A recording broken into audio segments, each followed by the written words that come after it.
당연히 더운 건 화 때문이죠. 화 때문에 덥다고 해석해요. 덥다와 찹다가 같아요, 사실은. 더운 것과 추운 게 사실 같은 거죠.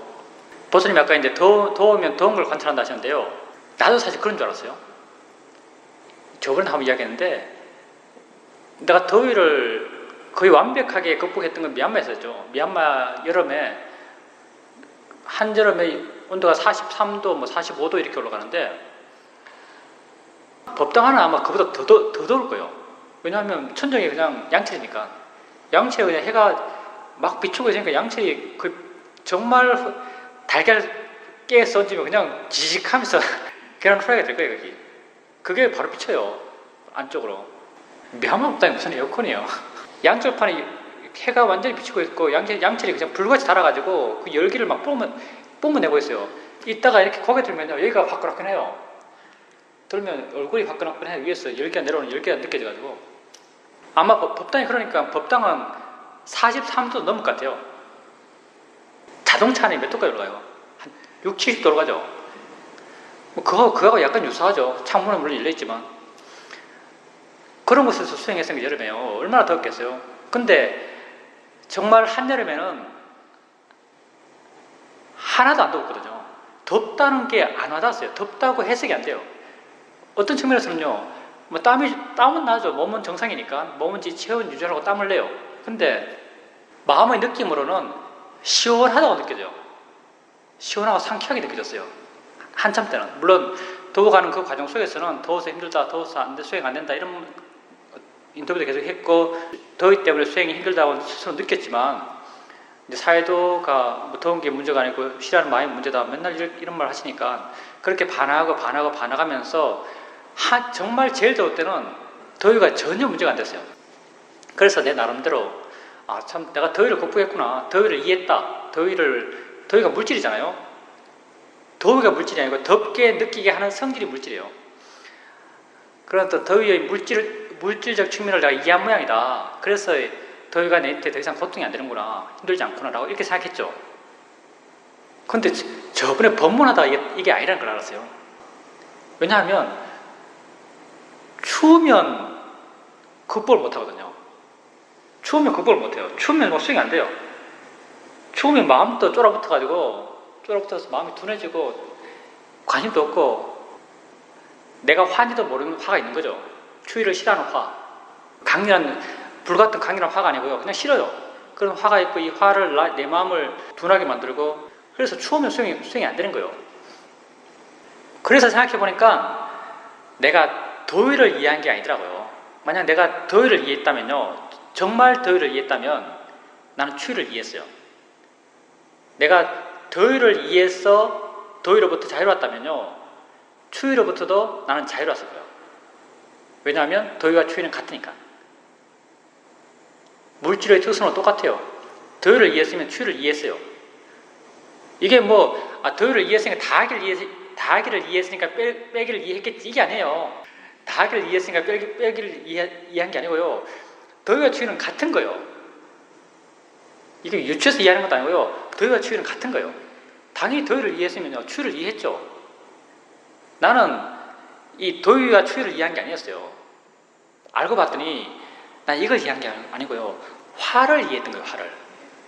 사회자가 맨날 싫어하는 마음이 문제다 이렇게 계속 인터뷰를 하시니까, 더울 때 더위를 싫어하면 더위를 본 게 아니고요, 싫어하는 마음을 본 거예요.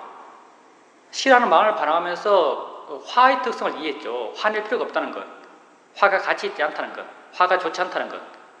화의 특성을 이해하고, 이렇게 화의 특성을 이해함을 통해서 화가 줄어드니까요, 화가 줄어드니까 더위가 지지 않아진 거예요. 덥다는 관념적 해석은 화가 하는 것이거든요. 이게 덥다와 따뜻한 같은 말이잖아요. 화는 덥다 그러는데요, 욕심은 따뜻하다 그래요. 겨울에 춥잖아요. 겨울에 추운데 방 안에 들어가요. 그럼 덥다고 안 하잖아요. 여러분 덥다고 알아요? 따뜻하다라고 하죠. 따뜻하다 해석하는 마음은 욕심이 한 거예요. 그래서 내가 알게 됐죠. 내가 더위와 추위를 이해한 게 아니고 이게 화의 마음을 이해한 거였어. 우리가 수행해 나갈 때 뭐가 되었든 우리 그 순간 우리에게 있는 실제를 이해하면 돼요. 우리에게 수많은 게 있다는 거죠. 더울 때도 덥다 이거 하나에도 얼마나 많은 게 있어요. 피부에 와닿는 느낌에 대한 해석이 무조건 바람이라는 해석, 그 해석에 대해서 또 내 마음의 판단들, 좋다 싫다의 판단에 따라서 관념적 해석들, 덥다 춥다의 해석들, 해석하는 마음들, 그리고 그걸 좋아하고 싫어하는 마음들. 우리 인식 과정에서 하나를 체험할 때도 수많은 게 쭈루룩 있나요? 근데 우리 수행에서는요, 이게 이렇게 많이 일어날 때 이 많은 걸 다 이해될 필요 전혀 없어요. 그 가운데 뭐가 됐든 하나를 이해하면 되는 거죠. 하나를.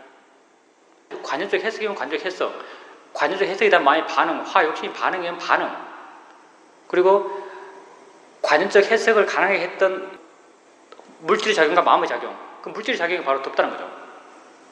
이 인식 과정을 쭉 이야기하면 이러죠. 사실은요, 물질 작용이 있어요. 덥게 느끼게 하는 물질 작용이요.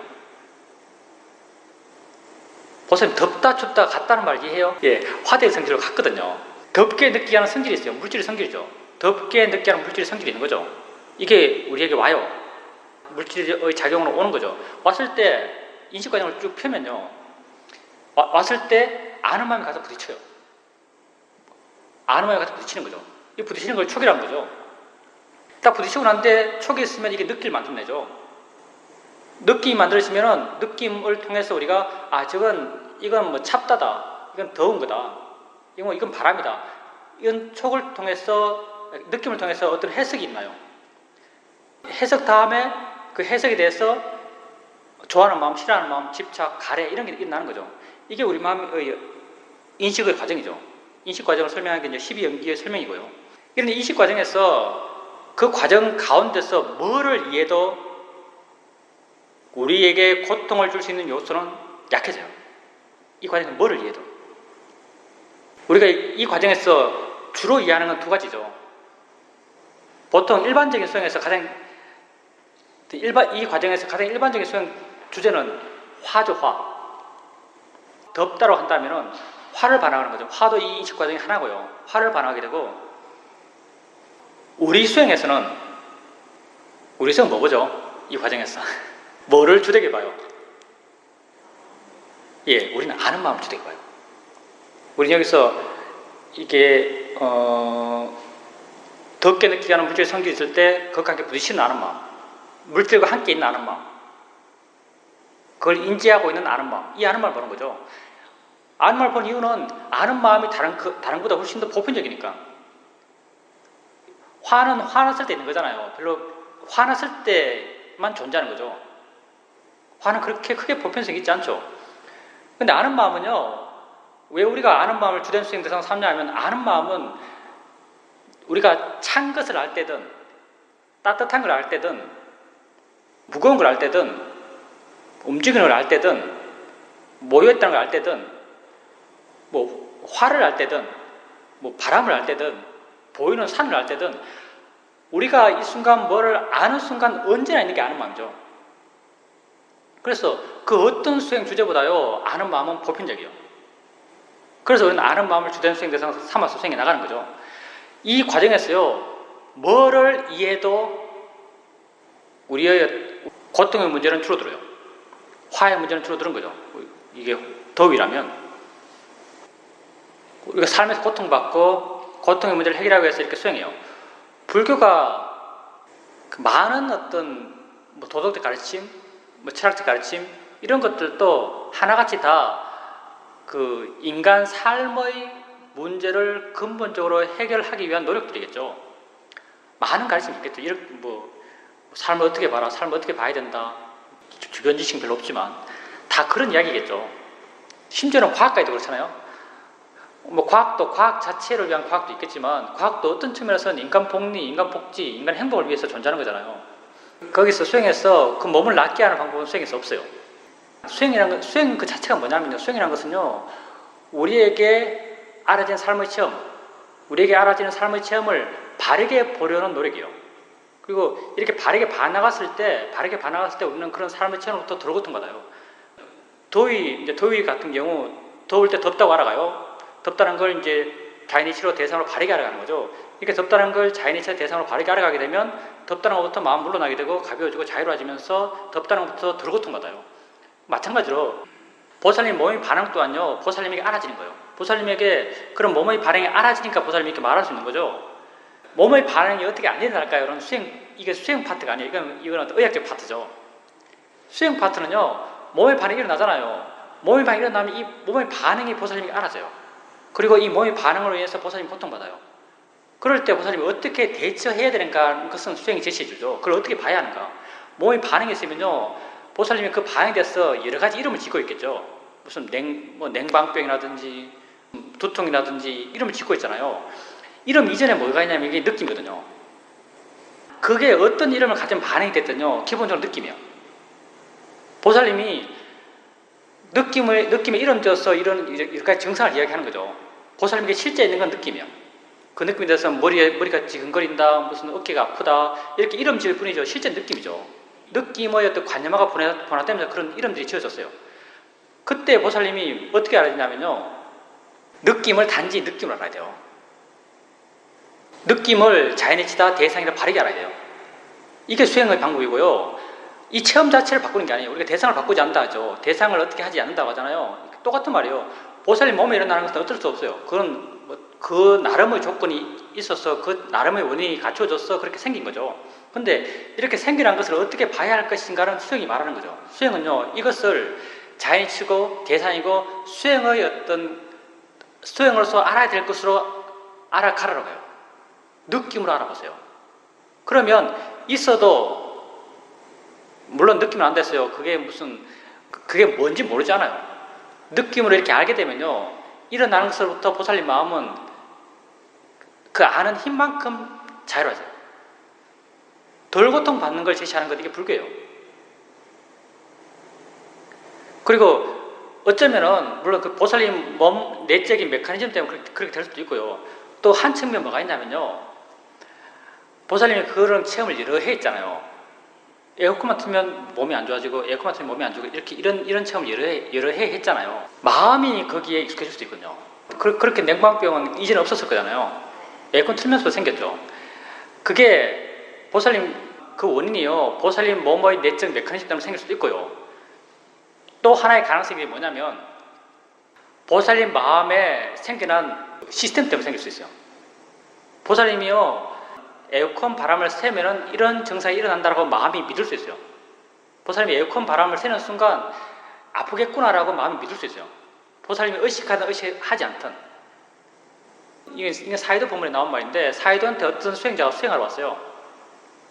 어떤 수행자가 수행하러 왔는데, 이 수행자가 여자분인데, 수행자가 어릴 때 이제 집에 누가 돌아가셔가지고 장례식장에 가는데, 갈 때 자기 엄마한테 이런 이야기 들었어요. 야, 너 장례식장에 거기 가면은 얼굴이 부으니까 돌아와서 손발을 깨끗이 씻으라, 이런 말 들었어요. 얼굴이 붓는다는 이야기 들은 거죠. 어릴 때는 그냥 그걸 그대로 받아들였어요. 장례식장 가면 얼굴이 붓는다. 근데 자기가 나이가 좀 들고요. 들고 나서 장례식장에만 가면은 얼굴이 부었어요. 과학적으로 설명이 안 돼요. 장례식장에만 갔다 오면은 얼굴이 붓는 거예요. 그래서 자기는 어느 순간부터요, 스스로 이렇게 믿었어요. 아, 장례식장에 가면 얼굴이 붓는 거라고 믿는 거예요. 믿음이 있기 때문에 이게 계속 반복적으로 일어나요. 장례식장에 가면 얼굴이 붓고 장례식장에 가면 얼굴이 보여. 그 나중에 사이드한테 와서 수행하고 수행에 대해서 익숙해지고 수행하는 마음의 힘이 좀 좋아졌을 때 사이드한테 그렇게 이야기하니까 사이드께서 장례식장에 갔어도 수행해봐라, 이렇게 마음을 보면서 수행해봐라, 이렇게 이런 말 들었죠. 그리고 다음에 그런 이야기를 듣고 어떻게 수행하는지 알고 나서 장례식장에 갔을 때 자기 마음에 이런 마음이 있는 거죠. 그걸 믿고 싶어하는 마음이 있어요. 장례식장에 가면 얼굴이 붓는다는 것을 믿고 싶어요. 마음에 익숙했던 그런 패턴대로. 그런 마음을 알아가면서 조금씩 그걸 극복해 나가는 거예요. 그 믿음이 약해져가요. 믿음이 약해지면서 그런 현상도 안 일어나요. 보살님이 보면은 몸의 내적인 시스템 때문에 그럴 수 있어요. 의학적 문제고요. 열에 대해서 민감한 몸의 시스템 때문에 그럴 수 있어요. 근데 마음이 나는 찬 것을 대하면 내 몸은 이렇게 대라고 믿기 때문에 그럴 수도 있어요. 근데 이 두 가지 경우에서요, 수행이 제시하는 몸이 그렇게 안 좋다면 병원 가야 되고요. 병원 가지 않는 한도 내에서 수행이 제시하는 것은요, 이 두 가지 경우에 똑같아요. 보살님에게 알아진 것을 바르게 알라는 거죠. 찬 것을 부딪혔을 때 그 부딪히는 것을 느낌으로 알고요. 이 느낌이 내 마음에 아마 찬 것을 부딪히는 순간요, 보살님 마음에 알게 모르게 일어날 거예요. 아니, 이거 부딪히면은 몸이 어떻게 변할 텐데라는 그런 믿음들이 알게 모르게 일어날 거예요. 그렇게 일어날 때 그 일어난 걸 아세요. 그리고 그게 뭐 머리의 두통이나 몸에 대한 다른 부위의 아픔을 야기시키면요, 그것도 그 이름 지은 것, 몸이 아프다, 머리가 지근거린다, 이런 이름을 알지 말고요, 느낌으로 아세요, 느낌으로. 그렇게 되었을 때 보살님은요, 그렇게 일어나는 것으로부터 마음이 물러나고 마음이 많이 자유롭고, 그리고 그게 마음의 정함 때문에, 보살님의 믿음 때문에 생긴 것이라면요, 점점 그게 약해져가요. 왜냐하면 그 일어나는 것에서 부여하는 가치들이 줄어들어가거든요. 한번 해보십시오. 가장 중요한 건요, 보살님께서 그런 보살님 삶의 처음에 대해서 어떻게 알까를 고민하고 이렇게 시도해 보는 게 중요해요. 그렇게 보살님 스스로 한번 어떻게 하면 해결할 수 있을까라고 고민해 보시고 그걸 한번 실천해 보십시오. 기본적인 것은요, 바른 수행을 해 나가는 거예요. 예, 느낌을 알아도 통증은 통증이에요. 근데 응당 통증으로 아는 부분이 있죠. 우리가 만약 뭐 바늘에 찔린다면 그 바늘 찔린 데서 보통의 우리가 앞에 찔렸을 때 통증이라고 아는 정도가 있잖아요. 근데 이게 여기 대해서 막 마음이 화났을 때 이 화가요, 이 통증을 증폭시켜요. 아픔이란 것은 화가 만들어낸 것이기 때문에 화가 커지면 커질수록 이 통증이 점점 커져가요. 이렇게 화가 과장한 부분은 사라져요. 수행이 나가면. 수행이 욕심과 화를 줄이가는 수행이잖아요. 그러니까 화가 없을 때 화가 과장한 통증의 부분은 약해지는 거죠. 수행하면 왜 목 간질간질 하는 것을 참을 수 있을까요? 참을 수 있는 게 아니고 기침 안 할 수 있을까요? 사실은 어떤 원리냐면요. 원리가 어떤 원리냐면은 자선하는데 만약 대중이 자선하고 있어요. 대중이 자선하고 있는데 기침 날려 그래요. 기침 날려 그러면요. 기침 안 하려고 하잖아요. 기침 안 하려고 그래요. 안 하려고 하면은 안 하려고 하는 마음은 화의 마음이에요. 안 해야지 하면요. 화가 점점 커져요. 아주 강한 힘으로 그걸 억제하려고 그래요. 강한 힘으로 억제하려고 하면요. 반대급부로 기침하려는 마음이 커져요. 이것도 커져요. 나중에는 도저히 못 참고 하게 돼요. 화가 커지면 커질수록 화가 싫어하는 것도 커져요. 화가 좀 영향이죠. 화가 커지면 커질수록 화가 싫어하는 것도 커져가요. 근데 수행하잖아요. 일어나는 걸 봐요. 기침하려고 그러네? 느낌 있네 반항하잖아요. 그러면서 그때 보살님 한번 보세요. 느낌을 물어나서 그냥 있네라고 가볍게 봐요. 그렇게 봤을 거예요. 이걸 안 해야지 하고 누르는 게 아니고요. 느낌 있네라고 봐요. 이렇게 물러나 있잖아요. 이렇게 물러나서 멀리서 봐요. 그러면 이 보고 있는 마음에 화가 별로 없어요. 싫어하는 마음이 별로 없거든요. 싫어하는 마음이 별로 없기 때문에 하고자 하는 마음도 안 커져요. 기침하고 싶어하는 마음도 안 커져요. 그렇기 때문에 기침하고자 하는 마음이 임계치 가까이 올라오지만요, 이게 임계치 잘 안 넘어요. 하고 싶어하는 상태만 어느 정도 있고, 기침하게 되는, 그건 잘 안 넘어가죠. 화가 약하게 된 거예요. 마찬가지로 보살님에게 일어나는 걸 알아갈 때요, 이게 아는가만 묻잖아요. 이건 어떤 측면에서는 상태가 전개되는 걸 억지로 눌러두려는 마음의 에너지일 수도 있어요. 나의 에너지로 노력으로 막 해나갈 때 그런 것보다는요, 바르게 수행하는 게 중요해요. 바르게 그냥 느낌 있을 때 느낌을 물러나서 여유있게 볼 수 있는 마음, 느낌 그 자체로 볼 수 있는 마음, 이렇게 여유있게 반응할 때 그렇게 일어나는 것으로부터 마음은 자유로울 것이고요. 그 일어나는 것이 조금씩 큰 문제라고 안 느낄 거예요. 만약 문제라고 안 느끼면요, 마음이 만들어낸 만약에 어느 부분은 마음이 그렇게 될 거라고 믿어서 생겨난 부분이 있다면 마음이 찬바람을 맞으면 난 이렇게 되라고 믿는 부분이 만들어낸 그런 증상들은 사라져요. 일어나는 것부터 마음이 여유로울 때. 일어나는 것에서 마음이 여유롭지 않을 때. 그러니까 마음이 긴장하고 일어나지 않아야 된다고 생각하고 화가 나고 그걸 막고 싶어 할 때. 막고 싶어 할 때요. 일어나는 건 더 강해져요. 화는 지가 화내는 요소를 더 강하게 만들어요. 부살님이 막 아는 거라고 물어가면서 이걸 막아야 될 게 아니고요. 물러나서 여유있게 봐야 돼요.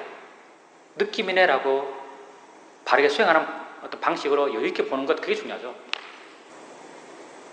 관념을 좀 알아야겠다. 물론 관념을 알아야 돼요. 당연히 관념을 알아야죠. 그리고 보통 사람들은요, 관념도 잘 알아요. 살아올 때 관념만 알고 살아왔기 때문에 보통 사람들은 관념을 당연히 잘 알죠. 보통 사람들도 뭐 교장선생님 번호판 다 외워요. 사람들 얼굴 다 기억하고 그 사람 어떤 행동들을 하는지 항상 관찰하고 관념에 빠져서 관념에 관심 갖고 관념에 화내고 관념에 욕심내면서 그렇게 세상을 살아왔어요. 관념에 대해서 워낙 능숙해요, 사람들이. 관념에 대해서 이렇게 사람들이 능숙하다 보니까요, 수행은 반대편을 보여주는 거죠. 이쪽은 이미 잘하니까. 이쪽은 이미 잘하기 때문에 이건 내부로 돌아와. 마음이 지가 알아서 산다. 내부로 돌아오고 이야기하고 이제 법을 이야기하는 거죠. 관념을 일으켰던 실제는 법이 있다. 관념 때문에 우리는 욕심냈고 화냈고 고통받았는데 실제는 법을 이해하면 관념도 자유롭다 해서 법을 이야기하는 거죠. 그래서 이제 법을 이야기하고 어떻게 법을 알아간다는 것, 뭐 어떻게 알아서 해나가고 마음의 힘을 키우고 마음의 힘이 좋아졌을 때 어떻게 실제는 법이 이해된다고 이런 이야기 하는 거죠. 수행하는 수행자들은 이런 어떤 수행의 길을 따라서 수행에 나가요. 법을 이해하기 위해서. 그렇게 나가다가 이제 우리 같은 경우 이제 실제는 법 가운데 가장 먼저 아는 마음을 이해 나가죠. 아는 마음을 이해 나가고 아는 마음을 알려고 애를 써요. 아는 마음을 알려고 애를 쓸 때, 법을 이해하려고 애를 쓸 때는 관념이 약해져요. 보통 사람, 수행 과정에 있는 사람들은 법을 이해하려고 애를 쓸 때 관념이 약해지는 거죠.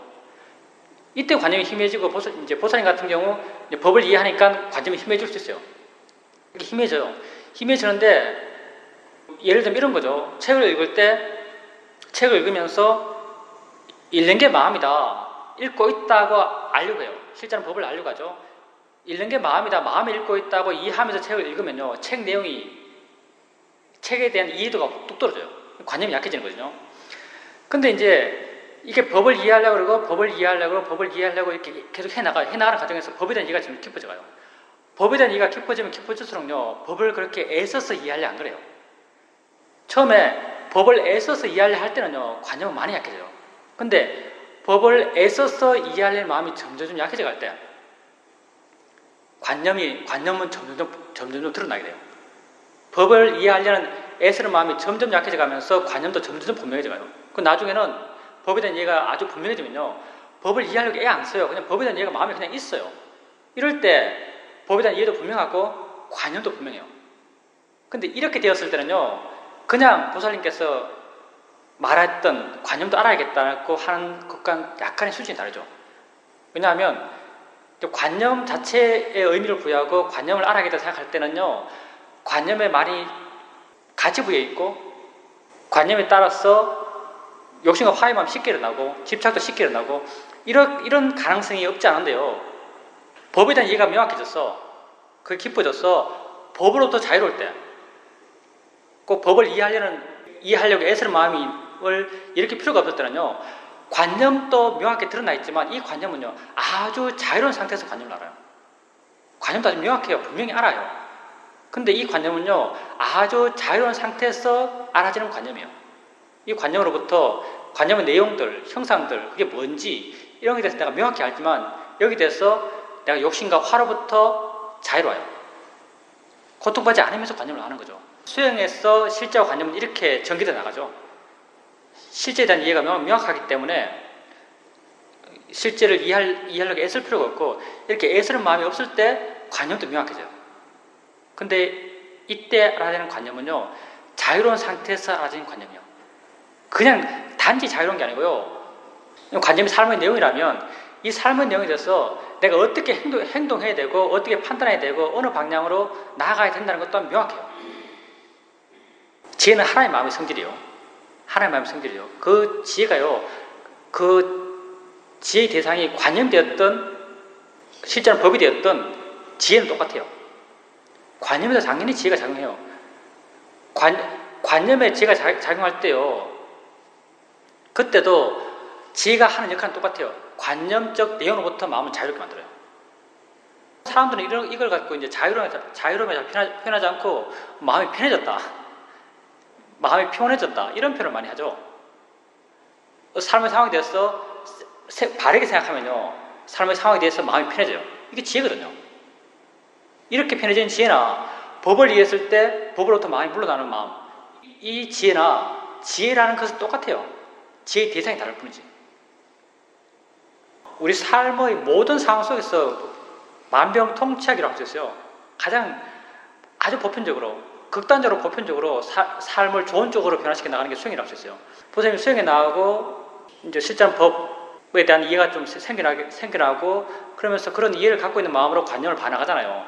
그리고 봐나가면서 그리고 관념에 대한 거부감들, 세상 삶에 대한 거부감들이 좀 약해진다는 느낌이 들어요. 마음의 집착함이 약하기 때문에 그걸 떨어져서 볼 수 있을 거예요. 그리고 수행한다면 떨어져서 보게 돼요. 근데 이제 그렇게 전체적으로 뭐 내 삶이 어떻구나, 뭐 이렇게 원인 결과구나, 그 내가 하는 것이 아니고 이렇게 그 원인 결과로 이어짐일 뿐이구나라고 이렇게 이제 전체적으로 이해하는 것이 한 파트고요. 사유적으로 이해하는 게 한 파트고요. 수행은 실천이거든요. 수행의 파트는요, 보살님이 지금 현재 자기를 아는 거예요. 이게 가장 기본적인 거죠. 현재 자기에게 일어나는 걸 알아가는 것, 거기다 덧붙인다면 알아가면서 바른 길을 일으키는 것, 이게 가장 중요해요. 보살님 그렇게 일어나서 하루 삶을 살아가시는데 뭐 그런 전체적인 것에 대해서 사유에서 판단하는 것도 중요하지만요, 그것 더 근본적인 것은 보살님이 깨어있는 그 순간 자기에게 있는 것을 알아가는 것이 중요해요. 이게 잘 되세요. 현재의 알미 있는 것. 그 학교 초에 뭐 훌륭한 선생님은 이렇게 하는 선생님이야, 이렇게 해야 돼, 남에게 애들이 좋아하는 선생님이 돼야지, 이렇게 어떻게 돼야 된다는 가치를 강하게 부여하고 있으면요, 그건 보살님에게 강한 고통이 누린대요. 그냥 보살님이 지금 수행해 나가면서 수행하는 패턴과 똑같아요. 보살님이 어떻게 돼야겠다는 생각이 있는 것이 아니고 지금 현재 자극이 오면 바르게 반응하고 또 자극이 오면 바르게 반응할 뿐이에요. 오지 않은 자극을 걱정하지도 않아요. 지금은 자극이 돼서 반응하고 자극이 돼서 반응해요. 우리가 지금 현재 알아지는 것을 알고 알아지는 것을 아는 것처럼 그냥 그때 자극이 오면 할 게 있으면 하는 거예요. 자극이 오면 반응하고, 이 현재 있는 반응에 머물러 가면요, 보살님이 큰 기도도 하지 않고 어떻게 돼야 된다는 어떤 정함도 약하고요, 현재 크게 고통받을 것도 없어요. 보살님이 좋으면 주위에 좋은 영향을 줘요. 좋은 방향으로 주위가 변화시킬 수 있는 원인이, 하나의 원인이 되는 거죠. 물론 근데 다른 것도 워낙 많기 때문에 보장할 수 없지만 보살님이 주위를 좋게 만들 수 있는 하나의 원인이 돼요. 보살님이 좋아지면. 그래서 보살님이 좋아져서 주위가 좋아진다라고 말할 수도 있는 거죠. 한 측면에서. 하여튼 근데 그렇게 보살님이 현재 일어나는 걸 알아가잖아요. 그렇게 알아가면 우선적으로는 바르게 수행하고 계신 거예요. 옛날보다는 훨씬 더 바르게 수행하고 계세요. 그렇게 계속 알아가세요. 알아가고 알아갈 때 어떤 내용적 측면보다는 뭐 개를 끌고 간다기보다는 손에 느낌이 있다.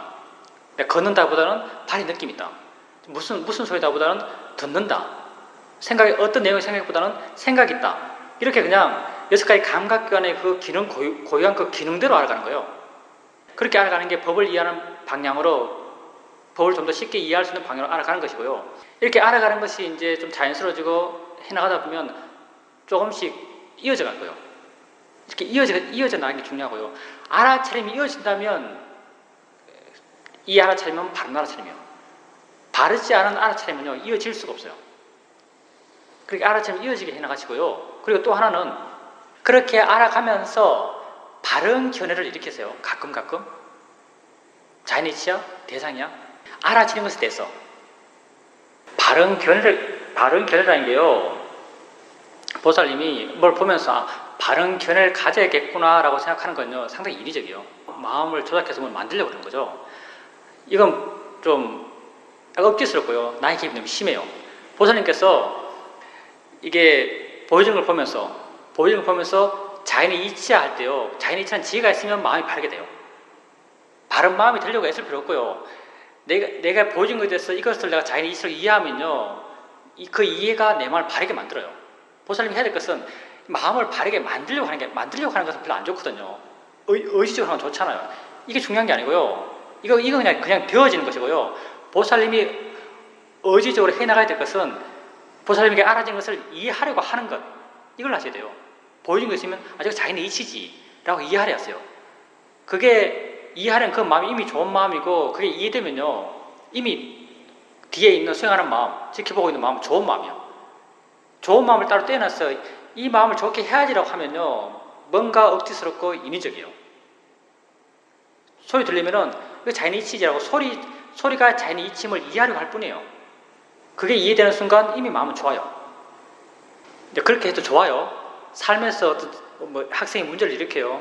학생이 문제를 일으키면은 제가 지 마음이 저러니까 저런 문제를 일으키는 게 자연스러운 거지. 저거 자연의 이치지라고 생각해도 좋아요. 삶에서 일어나는 것에 대해서. 근데 이제 하고 싶은 말은 뭐냐면요.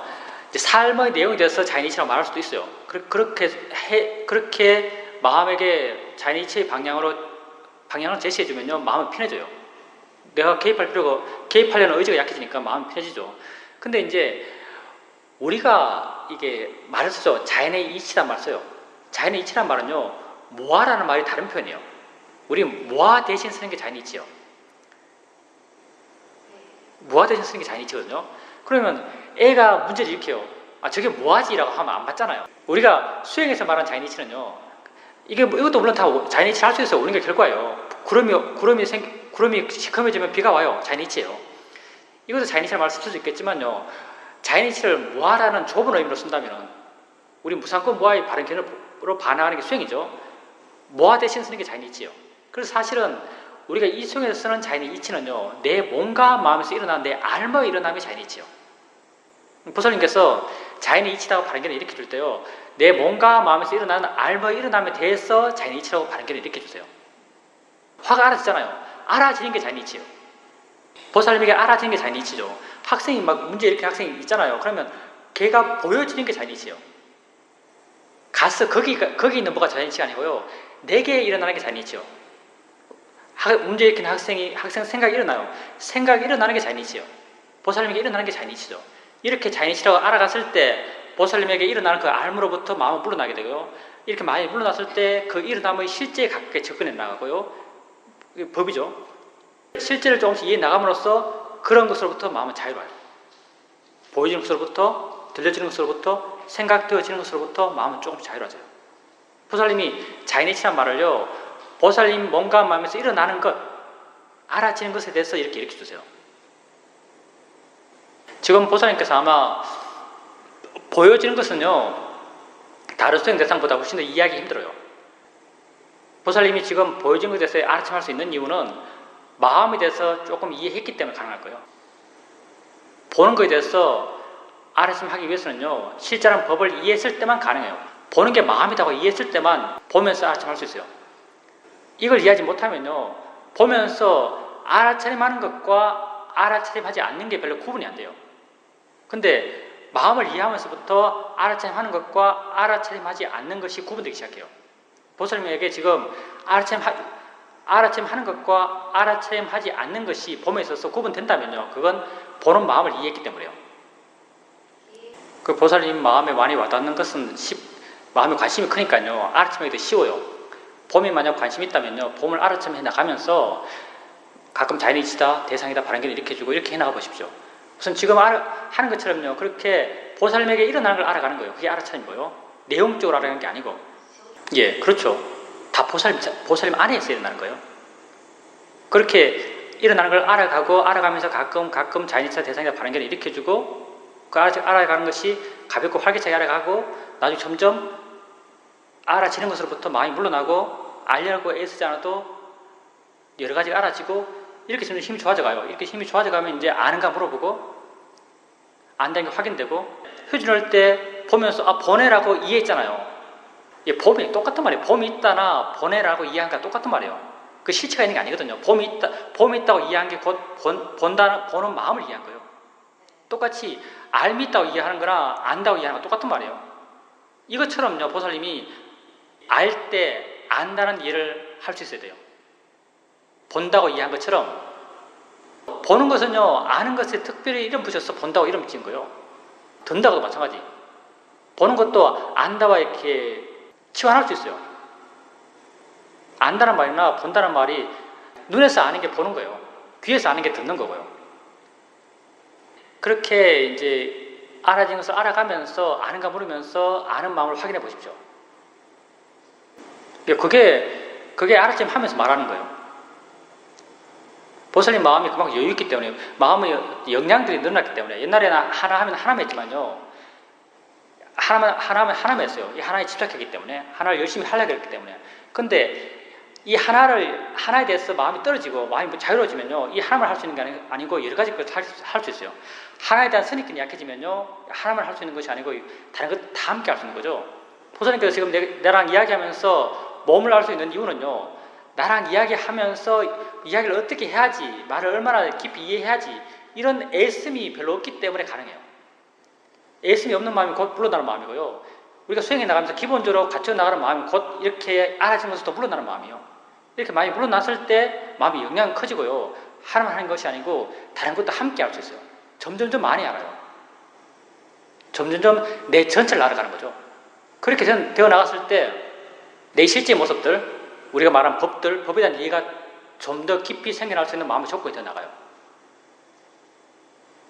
당연히 악업의 마음이죠. 악업의 마음인데 살생업을 지은 거죠. 근데 그게 심각하진 않아요. 우리 잘못의 정도, 악업의 정도는요, 바로 마음의 크기 정도잖아요. 얼마나 큰 마음을 일으키는가에 따라서 큰 악업이 되기도 하고 작은 악업이 되기도 해요. 그게 꼭 살생이라고 했어요. 살생은 뭐 중한업이야라고 생각할 필요 없어요. 다 모든 게 다요, 얼마나 큰 마음을 일으키느냐에 따라 달린 것이고요. 당연히 날파리 죽일 때 이렇게 마음 별로 안 커요. 보살님도 그렇게 자체가 안 할 거예요. 그리고 또 뭐 상황상 가정의 평화를 위해서 필요성도 있는데요. 단지 화가 아니고 가정의 상황상 해야 될 일이라고 스스로 의무감을 느낄 수도 있고요. 당연히 자기의 정당성이 있기 때문에, 나름 자기에게 제시할 수 있는 정당성이 있기 때문에 죽일 때 마음이 별로 안 커요. 당연히 별로 큰 업은 아니죠. 업은 업이지만 이걸 결코 큰 업이라 할 수 없어요.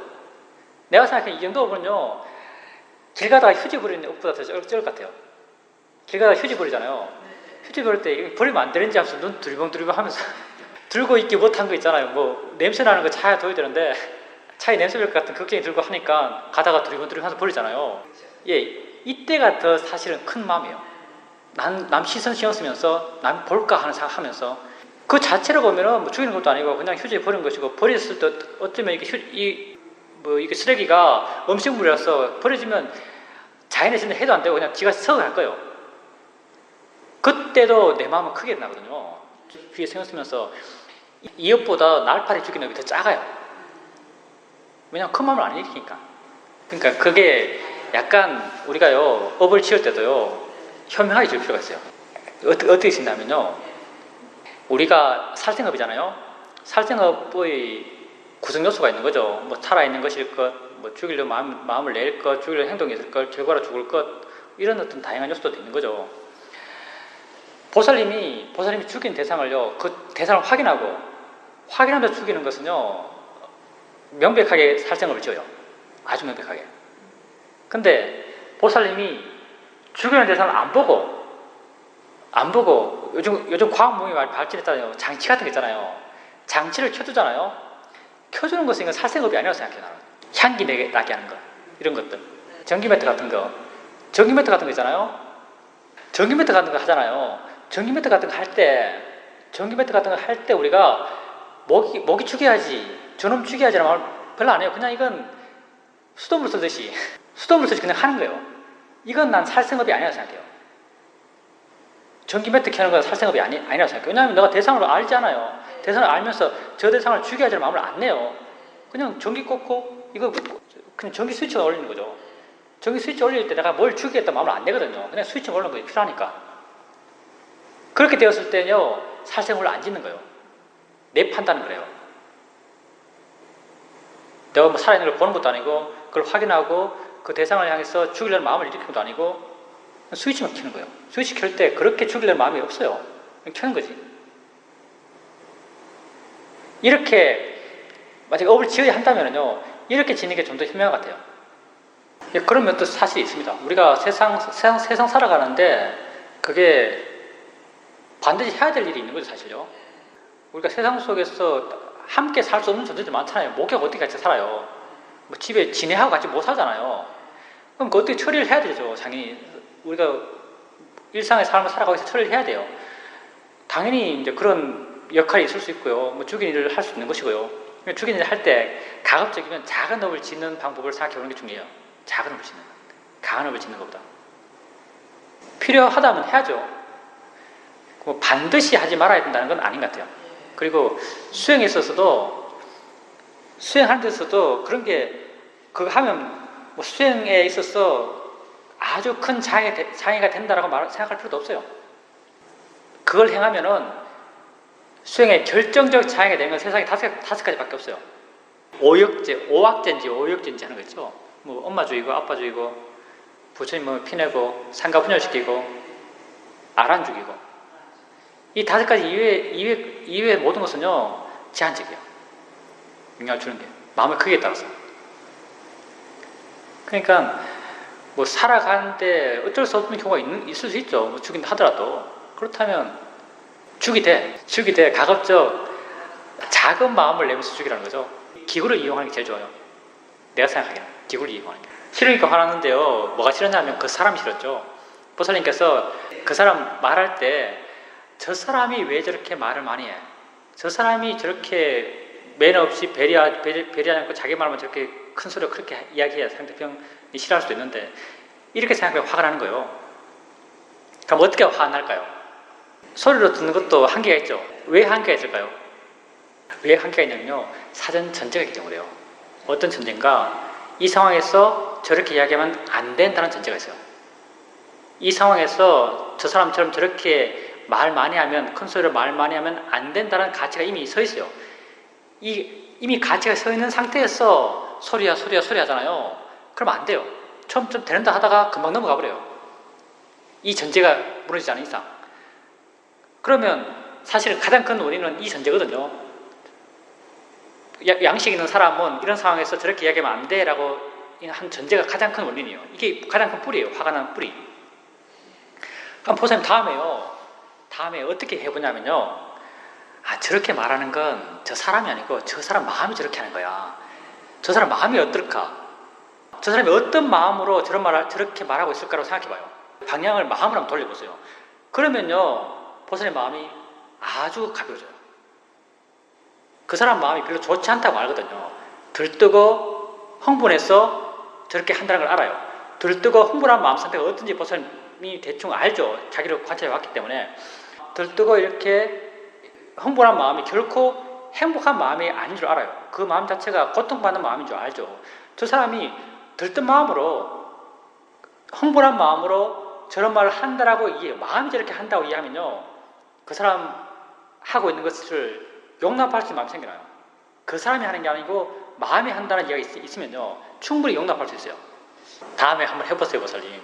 저게 마음이다라고, 마음이 저렇게 한다라고 해보세요. 그 사람에 대한 인식이 줄어들면서요, 그 사람과의 동시에 약해지면서요, 말과 행동과 그 사람이 동시에 약해지면서요, 이제 보살님도 이제 수행해 오면서 마음에 대한 이해가 상당히 많이 깊어졌으니까요, 마음이다라고 생각하면요, 마음이 저러지라고 스스로 이해돼요. 스스로 동의 되거든요. 그러면 그 상황으로부터 마음은 많이 물러나요. 정말 많이 물러나요. 확연히 다르게 느껴져요. 마음이 저렇게 한다고 이해하면. 마음이 저렇게 한다는 게요, 뭐냐면 우리가 가장 깊이 존재하는 이 전제, 이런 상황에서 양식 있는 사람은 저렇게 하면 안 되라는 전제가 사라지는 거예요. 이 전제가 사실은 우리로 하여금 화내게 했던 가장 깊이 있는 것이요, 이 전제가 사라지면서 그 상황으로부터 마음은 많이 자유로워져요. 맞습니다. 그게 우리가 우리 자신을 반항할 때와 똑같아요. 우리가 해나갈 때 나쁜 짓 많이 하잖아요. 남에게 보여지기 부끄러운 짓도 많이 해요. 많이 하지만 우리가 어떻게 해요? 별로 마음이 동의를 안 해요. 마음이 됐지. 나를 볼 때는 마음이 조건이니까 지할 일 하는 거지라고 봐요. 자연의 이치라고 봐요. 내가 어떤 행동을 하더라도 이렇게 내게 일어나는 마음의 작용을요, 자연의 이치라고 보면 내가 밖으로 표출했던 행동들에 대해서 마음은 굉장히 수용적이에요. 봐주만 해요. 딴 사람도 이렇게 반항해 봐요. 딴 사람도 그 사람이 하는 행동과 말에 묶이지 말고요, 그 사람이 저런 말하고 저런 행동을 하는 게 마음이 저렇게 하는 거지, 마음이지라고 하면요, 보살님이 자기 행동과 말을 나오게 했던 마음을 이해함을 통해서 사왔던 그 지혜가요, 작용해요. 마음 때문에 저렇게 하는구나. 저런 마음이니까 저렇게 하는구나 이해해요. 그러면요, 그 사람의 행동과 말이 됐어요. 나는 굉장히 수용적이 될 수 있어요. 그렇게 진짜 한번 해보세요. 굉장히 효과적이에요, 사실은요. 마음이 한다고 이해하면. 보살님 그렇게 수행해 보십시오. 수행을, 보살님이 좀 중요한 게 내가 보기에는 이어지게 알아가는 것, 그리고 바른 견해요. 이어지게 알아가는 것, 바른 견해. 이어지게 알아간다면 그건 바른 수행이에요.